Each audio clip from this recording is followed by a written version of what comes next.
Happy morning students. நமக்கு commerce means நம்ம காமர்ஸில் வந்து 4th யூனிட்டில் 16th சாப்டர் பார்த்துக்கிட்டு இருக்கோம் இல்லையா? Emerging service business in India.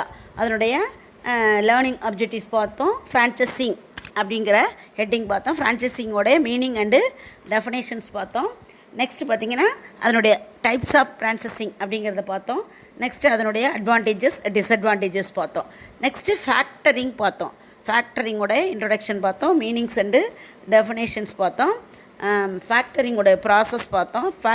அதனுடைய ஃபீச்சர்ஸ் பார்த்தோம். ஃபேக்டரிங்குடைய ஃபீச்சர்ஸ் பார்த்தோம். அப்புறம் டைப்ஸ் பார்த்தோம். ஃபேக்டரிங்குடைய டைப்ஸ் பார்த்தோம். அப்புறம் லாஜிஸ்டிக்ஸ் பார்த்தோம். அதனுடைய மீனிங்ஸ் பார்த்தோம். அதனுடைய டெசிஷன்ஸ் பார்த்தோம். அதனுடைய அந்த கீ ஆக்டர் பார்த்தோம். ரோல் ஆஃப் கவர்மெண்ட் பார்த்தோம். கிளாசிஃபிகேஷன் ஆஃப் லாஜிஸ்டிக்ஸ் அப்ளிகேஷன்ஸ் பார்த்தோம். ஓகேயா? நெக்ஸ்ட்டு எலமெண்ட்ஸ் ஆஃப் லாஜிஸ்டிக்ஸ் பார்த்தோம். மாடல்ஸ் இன் லாஜிஸ்டிக் மேனேஜ்மெண்ட் பார்த்தோம். லாஜிஸ்டிக்ஸ் அண்டு இன்ஃப்ராஸ்ட்ரக்சர்ஸ் பார்த்தோம். Logistic management to supply chain management பார்த்தோம் இல்லையா? இதெல்லாம் வந்து நம்ம போன 2 கிளாஸாக பார்த்தோம். இப்போ வந்து நம்ம பார்க்க போகிறது அவுட் சோர்சிங் அப்படின்னா என்னன்னு பார்த்தீங்கன்னா, ஒரு நிறுவனம் என்னென்னு செய்யுதுன்னா, வெளியில் உள்ள ஆட்கள் மூலம் வெளியில் உள்ள ஆள்கிட்ட ஒரு பணியை கொடுத்து அந்த பணி அவரை செய்ய சொல்லி அதை தன் நிறுவனத்தின் மூலம் அது என்ன செய்யும், அது மார்க்கெட் பண்ணும். ஓகேயா? வெளியே உள்ள ஒரு ஆளுகிட்ட தன்னுடைய பணியை கொடுத்து அந்த பணி செய்து முடித்து தன் நிறுவனத்தின் மூலம் மார்க்கெட் செய்யும். இது வந்து புறத்திறனீட்டல் அப்படின்னு அர்த்தம். நல்லா தெரிஞ்சுக்கங்க. அதுக்கு தான் என்னன்னு பேர்? அவுட் சோர்சிங் அப்படின்னு பேர். ஓகேயா? Meaning of outsourcing. Recently, a new type of business in service sector has become popular in the world. It is called the business process outsourcing. அதாவது வந்து என்ன சொல்கிறேன்னா, அந்த சர்வீஸ் அப்படிங்கிறது அது சார்ந்த அந்த துறைகள் இருக்கு இல்லையா? அந்த துறைகளில் தற்போது உள்ள அந்த அவுட் சோர்சிங் அப்படிங்கிறது புறத்திறனீட்டல் அப்படின்னு சொல்கிறது. ஓகேயா? அந்த அவுட் சோர்சிங் அப்படிங்கிற அந்த முறை வந்து இப்போ பெருகி வருகிறது. அதாவது வெளியே உள்ள ஒரு பர்சன்ட்டை ஒர்க்கை கொடுத்து அந்த பணியை ஒப்படைக்க செய்து அவர் செய்து முடித்த அந்த பணியை தன் நிறுவனத்தின் மூலம் எப்போதும் போல் மார்க்கெட் பண்ணுறது. ஓகேயா? இதற்கு பேர் என்னது? Out sourcing. அல்லது அதுக்கு இன்னொரு நேமும் சொல்லலாம். அதாவது பிஸ்னஸ் ப்ராசஸிங் அவுட் சோர்சிங் அப்படின்னு வருது. ஓகேயா? இதான். நெக்ஸ்ட்டு பார்த்தீங்கன்னா, இந்த POP refers to the outsourcing the work which is routing in nature to an outside agency.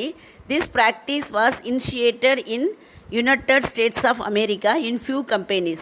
The routine work of the company, it outsourced. The company concentrates on critical issues without wasting time on routine job. In later years, it became popular in other countries also. For example, designing and advertisements, after sales service, maintenance of accounts, etc. can be outsourced. அதாவது இந்த service தொடர்புடைய அந்த டிபார்ட்மெண்ட்டில் தற்போது வந்து அந்த out sourcing அப்படிங்கிறது ரொம்ப பெருகி வருகிறது. ஓகே? அதாவது வெளியாட்கள், நான் சொன்னேன் இல்லையா, வெளியாட்களில் பணியை ஒப்படைவு செய்து அதை வந்து தன் நிறுவனத்தின் மூலம் எப்போது தன்னுடைய அந்த அமைப்பு இருக்கலையா, நிறுவனம், அந்த நிறுவனத்தின் மூலம் எப்போதும் போல் மார்க்கெட் பண்ணுறது. இதற்கு பேர் தான் என்னது? Out sourcing. அல்லது வந்து என்னென்னு சொல்லலாம், அவுட் சைடு ஏஜென்சி அப்படின்னு கூட சொல்லலாம். ஓகேயா?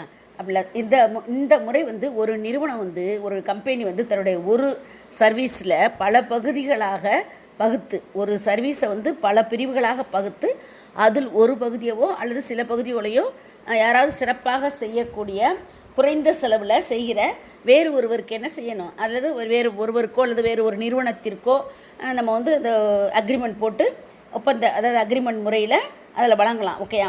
சாதாரணமாக நாம் வந்து இந்த வழக்கமான வேலைகள் இருக்கு இல்லையா, அந்த வழக்கமான வேலைகளை வந்து வெளியாட்களில் வைத்து செய்து கொள்வதைத்தான் இது வந்து நம்ம எப்போ உள்ள இந்த சில ஒர்க்குகளை வந்து வெளியாட்களை வச்சு செய்வதை தான் இந்த மாதிரி அவுட் சோர்சிங் அப்படின்னு சொல்லப்படுகிறது. இந்த முறை வந்து அமெரிக்காவில் வந்து இந்த முறை வந்து அவுட் சோர்சிங் அப்படிங்கிற இந்த முறை வந்து அமெரிக்காவில் பெரிய பெரிய நிறுவனங்களில் வந்து இது என்ன செய்யப்படுகிறது, சில நிறுவனங்களில் இது பின்பற்றப்பட்டது அப்படின்னு சொல்லலாம். இவ்வாறு இந்த வந்து அவுட் சோர்சிங் அப்படிங்கிற செய்வதனால அந்த நிறுவனம், அந்த கம்பெனி வந்து தன்னுடைய அந்த கேஷுவல் வழக்கமான பணிகள் இருக்கு இல்லையா, அந்த வழக்கமான பணிகளை அந்த கால நேரத்தை வீண் செய்யாமல் வேஸ்டாக்காமல் அந்த முக்கியமான அந்த அந்த சில ஏதாவது ப்ராப்ளம்ஸ் சிக்கல்கள் நிறைந்த அந்த செயல்களில் தன் கவனத்தை செலுத்த இயலும். ஓகே, அப்படி அதான். இப்போ பார்த்திங்கன்னா தற்போது இந்த முறையானது எல்லா நாடுகள்லேயுமே இருக்குது. இந்த அவுட் சோர்சிங் அப்படிங்கிற இந்த முறை வந்து எல்லா நாடுகள்லேயும் இருக்குது. மேலும் இவ்வாறு இந்த மாதிரி வந்து outsourcing outside agency இல்லையா, சொன்னேன் இல்லையா, இந்த அவுட் சைட் ஏஜென்சி அப்படிங்கிறது அந்த சர்வீஸில் மிக முக்கியமானது. அட்வர்டைஸ்மெண்ட்டு, அப்புறம் வந்து அந்த அட்வர்டைஸ்மெண்ட்டை நம்ம செட் பண்ணுறது, அடுத்து வந்து பார்த்திங்கன்னா விற்பனைக்கு அதை முன்னாடி அதாவது பிந்திய அந்த சர்வீசஸை அந்த டாக்குமெண்ட்ஸ் அதாவது அந்த கணக்கு ஏடுகள் இருக்கு இல்லையா, அதெல்லாம் அந்த மெயின்டெனன்ஸ் பண்ணுறது, இதெல்லாம் சொல்லப்படுகிறது. மேலும் பார்த்திங்கன்னா the companies must identify their core competence and concentrate on that functions and outsource all other routine functions to outside agencies who are specialized in those functions. Out sourcing அப்படிங்கிற அந்த செயலால் பார்த்திங்கன்னா பெரிய நிறுவனங்கள் வந்து தங்களுடைய அந்த திறமைகளை வந்து வெளிக்கொண்டு வருவதற்கும் மேலும் வந்து அதனை அடையாளம் காட்டவும் வந்து இந்த சிறிய முறையில் இது வந்து செயலாற்றுகிறது அப்படின்னு சொல்லலாம். அந்த அவுட் சோர்சிங் அப்படிங்கிறது வந்து சில நிறுவனங்கள் அதாவது அதனுடைய திறமைகளை வெளிக்காட்டவும் அதில் கொண்டு வருவதற்கும் அதனுடைய அடையாளங்களை காட்டவும் ஒரு சிறிய ஒரு அளவில் வந்து இது செயலாற்றுகிறது அப்படின்னு சொல்லப்படுகிறது. ஓகே, நெக்ஸ்ட் பார்த்திங்கன்னா futures of outsourcing. Futures அப்படின்னா அவுட் சோர்சிங்குடைய இயல்புகள் என்னென்ன அப்படிங்கிறத பார்க்க போகிறோம். First transferring non core activities to outsiders. அதாவது non core activities to outside transferring அதாவது இணை மற்றும் கூடுதல். ஓகேயா, அதனுடைய செயல்களை வந்து வெளியாட்களுக்கு மாற்றி விடுதல், அதான் சொல்ல ட்ரான்ஸ்ஃபரிங் நான் கோர் ஆக்டிவிட்டீஸ். ஓகேயா, இணை மற்றும் கூடுதல் ஆக்டிவிட்டீஸ் அதை வந்து டு அவுட் சைடர்ஸ், அதான் வெளியாட்களுக்கு மாற்றி விடுதல். ஓகேயா, அதாவது வந்து companies can outsource those non core activities functions like maintenance, housekeeping, gardening etcetera to outsiders depending upon the nature of the business activities are identifying as core on non-core activities. அதாவது வந்து பொதுவாக வந்து இந்த organisations companies இருக்கு இல்லையா, அந்த companies வந்து தங்களுடைய இந்த இம்பார்ட்டன்ஸ் அல்லாத அதாவது முக்கியம் அல்லாத டெய்லி ஆக்டிவிட்டீஸ் இல்லையா அதனுடைய அந்த அவுட் சோர்சிங் அதை வந்து செய்கின்றன அப்படின்னு சொல்லப்படுகிறது. அதாவது புற ஒப்படைவு செய்கின்றன. அதாவது பொதுவாக நிறுவனங்கள் கம்பெனிகள் தங்களுடைய முக்கியமல்லாத அந்த டெய்லி உள்ள அந்த ஆக்டிவிட்டீஸை வந்து அவுட் சோர்சிங் அப்படி செய்கின்றன அப்படின்னு சொல்லி. எடுத்துக்காட்டாக பார்த்திங்கன்னா இந்த பராமரிப்பு செயல்கள், அப்புறம் அந்த தோட்டக்கலை, நெக்ஸ்ட்டு வந்து ஒர்க்கர்ஸுக்கான அந்த டிரான்ஸ்போர்ட்டு ஓட்டுறது, அப்புறம் க்ளீனிங் துப்புரவு பணிகள் போன்ற அந்த இதில் வந்து சொல்லலாம். ஓகே, இதெல்லாம் வந்து வெளியாட்களை வச்சு தான் செய்கிறது. மேலும் அந்த நிறுவனத்தினுடைய தன்மையை அதனுடைய நேச்சர் அதை அடிப்படையாக கொண்டு தான் அந்த ஆக்டிவிட்டீஸை வந்து முதன்மையானதாகவும் அல்லது இணையானதா எனவும் வந்து மேலும் அதனை வந்து அந்த அவுட் சோர்சிங் செய்ய உகந்ததா அப்படிங்கிறதையும் முடிவு செய்ய முடியும் அப்படின்னு சொல்லி அதான் transferring non core activities to out cider அப்படின்னு சொல்லப்படுகிறது. ஓகேயா, பார்த்திங்கன்னா அவுட் சோர்சிங் இன்வால்வ்ஸ் கான்ட்ராக்டிங், அதாவது வந்து ஒப்பந்தம். கான்ட்ராக்டிங்னா ஒப்பந்தம். அந்த ஒப்பந்தத்தின் மூலமே இந்த அவுட் சோர்சிங் அப்படிங்கிறது அதாவது அந்த அவுட் சோர்சிங்கை வந்து செய்ய முடியும் அப்படின்னு சொல்லப்படுது.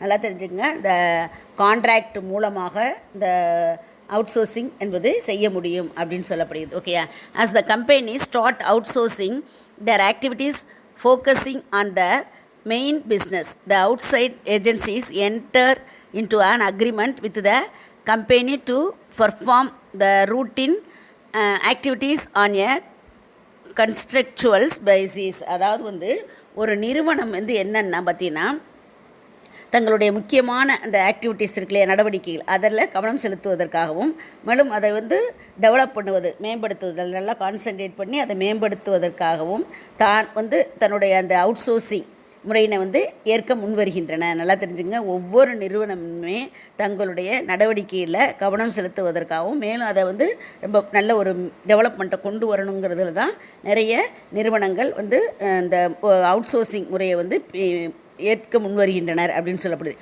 எனவே இந்த வந்து அவுட் சோர்சிங் அப்படிங்கிறது வந்து வெளியாட்களிடம் இல்லையா, அதுதான் நம்ம ஏற்கனவே சொன்னேன், வெளியாட்களிடம் வந்து ஒப்பந்தம் அதான் கான்ட்ராக்ட் அடிப்படையிலான ஒரு உறவை ஏற்படுத்தி கொள்வது தான் அவுட் சோர்சிங். நல்லா தெரிஞ்சுக்குங்க, அவுட் சோர்சிங் என்பது ஒரு கம்பெனி வெளியாட்களின் மூலமாக கான்ட்ராக்டை ஏற்படுத்தி கொள்ளும். அந்த உறவு முறையை தான் அந்த கான்ட்ராக்ட் மூலம் ஒரு உறவு முறையை ஏற்படுத்தி கொள்ளும் அப்படின்னு சொல்லப்படும். இதன் மூலம் வந்து அவுட் சோர்சிங் செய்த அந்த வேலை, என்ன வேலைக்காண்டி நம்ம அவுட் சோர்சிங் செய்தோமோ அந்த வேலையை தொடர்ந்து மேற்கொள்ள ஒரு அக்ரிமெண்ட் துணை நிற்கிறது அப்படின்னு சொல்லப்படுகிறது. ஓகே, இதுதான் ரொம்ப ரொம்ப முக்கியம். நெக்ஸ்ட்டு பார்த்தீங்கன்னா operational efficiency throw out sourcing. Operational efficiency throw out sourcing அப்படின்னா என்னென்னு பார்த்தீங்கன்னா, இந்த அவுட் சோர்சிங் இருக்கு இல்லையா, அவுட் சோர்சிங் நிறுவனத்தில் வந்து அதனுடைய செயல்பாடுகள், ஓகேயா, செயல்பாட்டு திறனை என்ன செய்கிறது, மேம்படுத்துதல், அதுதான் சொல்லப்படுகிறது. ஓகேயா.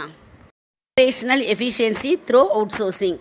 Company specialised in their business systems as the time available at their disposals can be utilized for the core activities leading to efficiency, improving quality of the product.